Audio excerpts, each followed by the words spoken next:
Pemirsa, Anda masih dalam Zooming with Primus dengan topik melindungi dana nasabah bank. Pak Didik, saya masih mengelaborasi lagi. Jadi dalam kasus pembobolan dana nasabah, individu tentu saja, tiba-tiba dananya, tabungannya turun drastis, itu bisa nggak dijamin oleh lembaga penjamin simpanan? Oke. Mungkin slide berikutnya saya ada materi sederhana untuk memperjelas itu, Primus ya. Jadi skenario sederhana untuk umpamanya nasabah punya simpanan di bank. Nah, ini nasabah A punya simpanan dalam bentuk tiga jenis simpanan. Giro 500 juta, kemudian tabungan 200 juta, kemudian deposito 1 miliar, sehingga total seluruh simpanan yang bersangkutan 1.700.000.000. Nah, ini kan tadi kita bicara maksimum penjaminannya sekarang ini 2 miliar per nasabah per bank. Nah, kemudian ini kalau bank beroperasi masih normal, ini hubungan ininya masih antara nasabah A dan nasabah bank XYZ tadi, Pak. Tapi kalau kemudian bank ini bermasalah, kemudian diserahkan kepada LPS dan LPS memilih opsi resolusi untuk melikuidasi bank itu, simpanannya itu seluruhnya akan dibanti oleh LPS, Pak. 1.700.000.000 itu asal memenuhi persyaratan 3T yang selama ini mungkin masyarakat juga sudah tahu ya. 3T itu yang pertama tercatat dalam pembukuan bank, kemudian T yang berikutnya tidak melebihi suku bunga penjaminan, dan T yang terakhir adalah tidak menyebabkan bank tersebut menjadi bermasalah, misalnya dia terlibat dalam fraud atau tindak pidana perbankan terhadap di bank tersebut, maupun dia memiliki kredit macet di bank tersebut. Itu barangkali yang ini. Ya, masalah tadi, umpamanya rekeningnya tiba-tiba udah berkurang ya. Nah, nanti akan diinvestigasi lebih lanjut, Pak. Kan ini tercatat di dalam pembukuan pada saat neraca dicabut izin usahanya itu tercatatnya berapa. Nanti kalau dia komplain karena ternyata saldonya nggak seharusnya begitu, nanti ada investigasi lebih lanjut. Tentu saja perlu diinvestigasi karena kita juga nggak mungkin membayar apapun itu klaim orang buat satu saya sebelumnya begitu, kan harus diteliti lebih lanjut. Mungkin itu penjelasan. Terus kalau mungkin saya teruskan sedikit, kalau kemudian kalau next slide, bagaimana kalau simpanannya lebih dari 2 miliar, Pak? Kalau kemudian bank itu dicabut izin usahanya dan likuidasi, tadi dengan asumsi 3T-nya terpenuhi, yang diganti 2M oleh LPS. Sisanya gimana kalau yang 100 juta, kalau dia total simpanannya 2 miliar 100 juta. 100 juta itu menjadi mengikuti proses likuidasi dari hasil pencairan aset bank yang dicabut izin usaha atau dilikuidasi tersebut, Pak. Jadi LPS menggantinya maksimal 2M. Itu Pak Primus. Iya, kalau dana nasabah yang turun, yang hilang ya, dibobol orang, itu karena kejahatan dan bank itu masih tetap beroperasi, secara umum masih sehat segar, sehat bugar, itu tidak dijamin ya oleh LPS? LPS bukan tidak menjamin, tapi itu tidak bisa mengimplementasikan penjaminannya, Pak. Jadi tetap aja bahwa kan ini, Pak. Tanggung jawab pada bank? Masih tanggung jawab bank. Tanggung jawab bank, oke. Yes. Nah, itu betul. Nah, kalau suku bunga, misalnya kalau bank bermasalah dan harus likuidasi, itu suku bunga penjaminan sebutlah 6%. Nah, kalau dia suku bunganya 7%, apakah semua dananya nggak dijamin atau jaminan hanya sebatas sampai 6%? Jadi totalnya tidak layak bayar, Pak. Oh, tidak layak bayar? Seluruhnya, iya. Jadi itu kriteria layak bayar itu simpanannya tidak melebihi. Jadi nanti kalau case contoh yang tadi, kalau kembali lagi yang contoh yang tadi, Pak, giro tabungan deposito, hanya depositonya yang melebihi suku bunga penjaminan, mungkin itu masih kita yang giro sama tabungannya masih dibayar, Pak. Yang deposito yang melebihi suku bunga penjaminannya yang tidak dibayar. Saya klarifikasi lagi, jadi kan ada 3 tabungan, giro sama deposito. Jadi kalau 1,5 M uang saya ada di bank X, begitu bank itu harus likuidasi, dan suku bunga saya di atas bunga penjaminan, maka seluruh dana saya itu tidak dijamin, tidak dikembalikan, tidak dibayar oleh LPS, begitu Pak?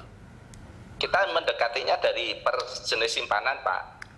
Kalau gironya di bawah suku bunga penjaminan, kemudian tabungannya di bawah suku bunga penjaminan, hanya depositonya yang di atas suku bunga penjaminan, giro sama tabungannya dibayar, Pak.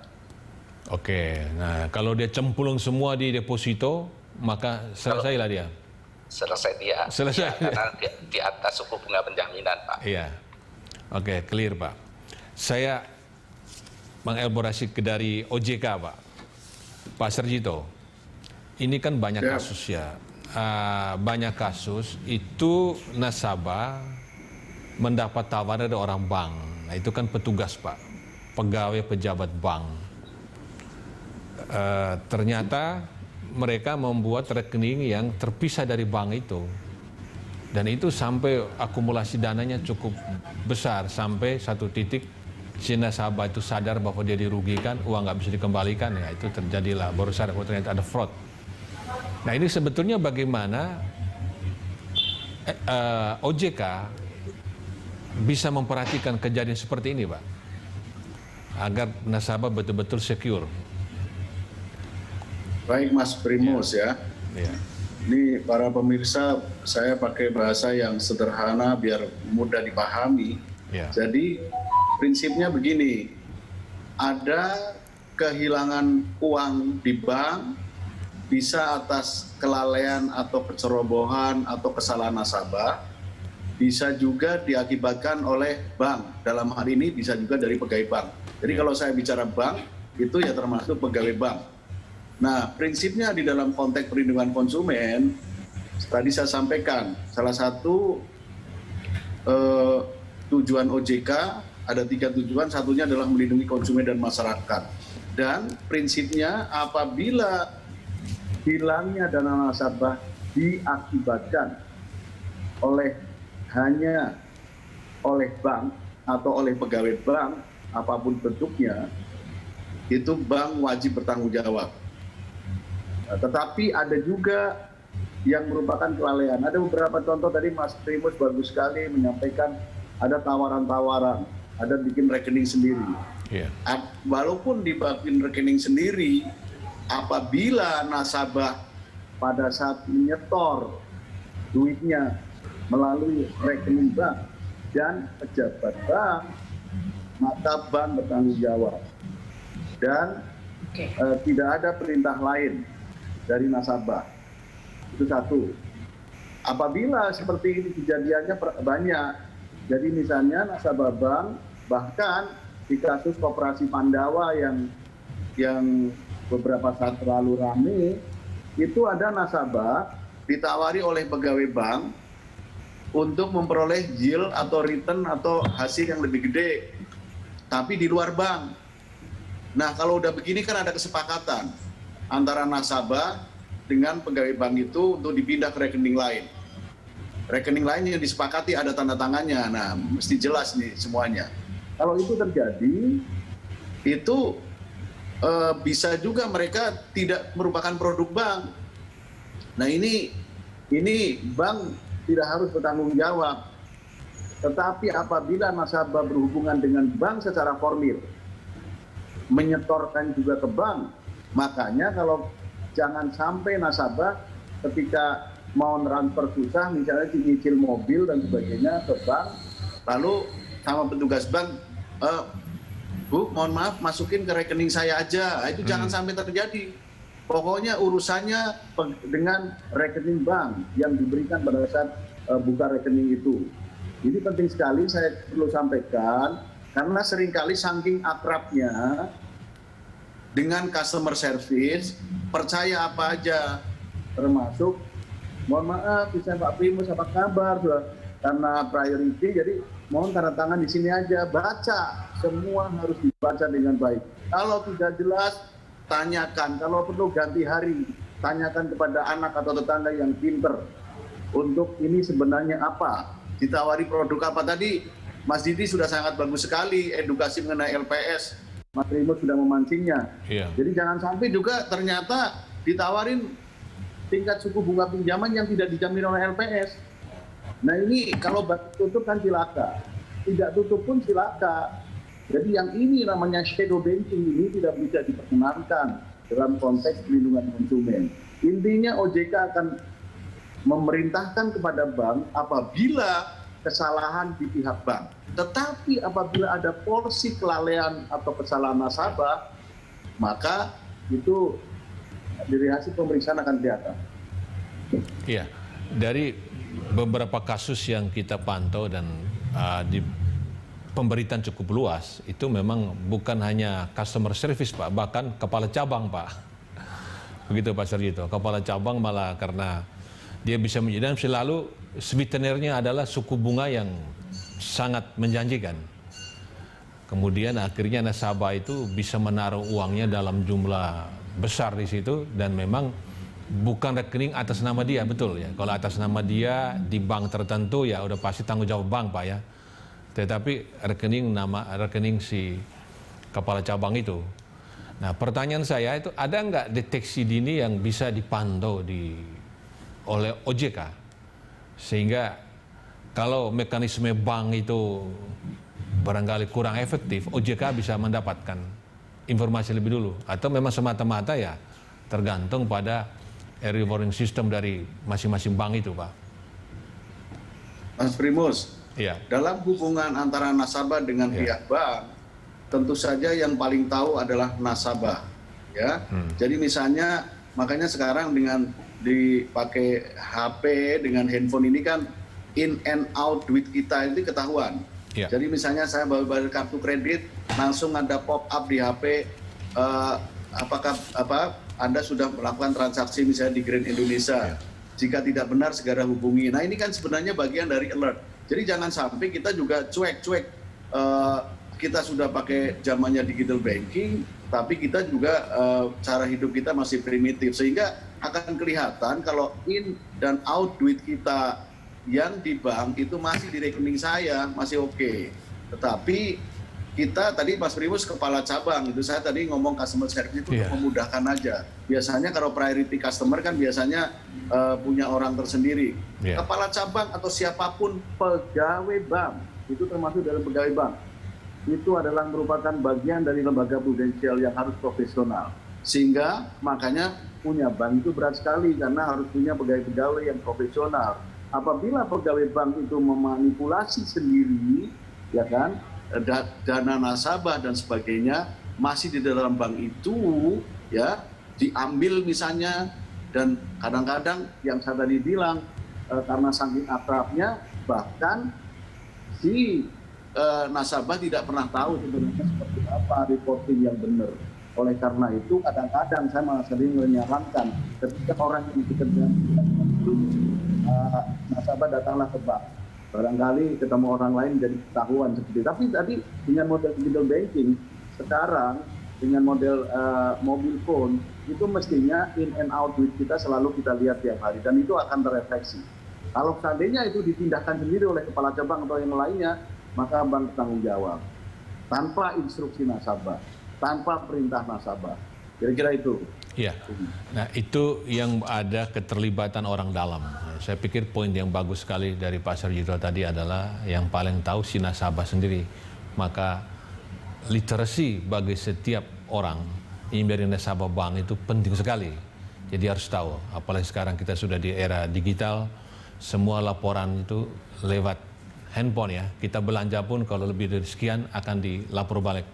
Benar enggak tadi belanjanya sekian? Itu biasa ada laporan begitu. Tapi ada kejahatan lain, yaitu dari luar. Hacker yang masuk, mengambil itu. Mengambil data kita, pertama nomor handphone kita diambil, kemudian bisa akses masuk ke account kita. Nah itu bagaimana OJK sendiri bisa mengatur itu Pak? Begini Mas Primus, makanya di dalam pemeriksaan nanti akan ketahuan. Tadi saya sampaikan, hilangnya dana nasabah itu bisa terdiri dari berbagai macam sebab.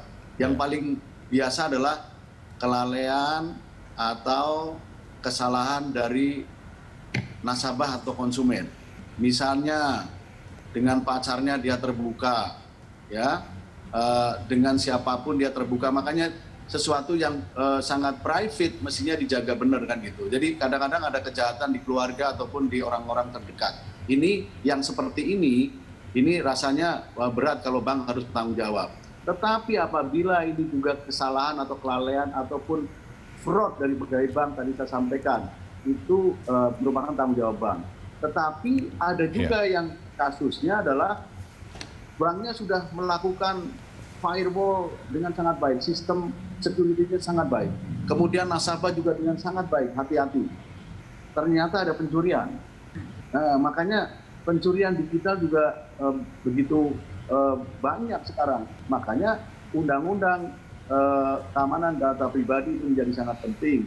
Dan seringkali memang semua tidak menyadari. Nah, yang seperti ini makanya harus melalui proses pemeriksaan yang panjang. Seperti kasusnya Pak Ilham Bintang. Sebenarnya siapa yang harus bertanggung jawab? Jadi misalnya kalau orang buka handphone, mengganti nomor handphone itu kasusnya yang kalau kita ikuti kan begitu. Mestinya ya ada sistem nanti di Telkomsel atau di Excel atau dimanapun, begitu ternyata Pak Primus yang kehilangan mau ganti nomor handphone, begitu lihat di Face ID, oh mukanya Sarjito misalnya, atau bukan Primus, pasti nggak bisa.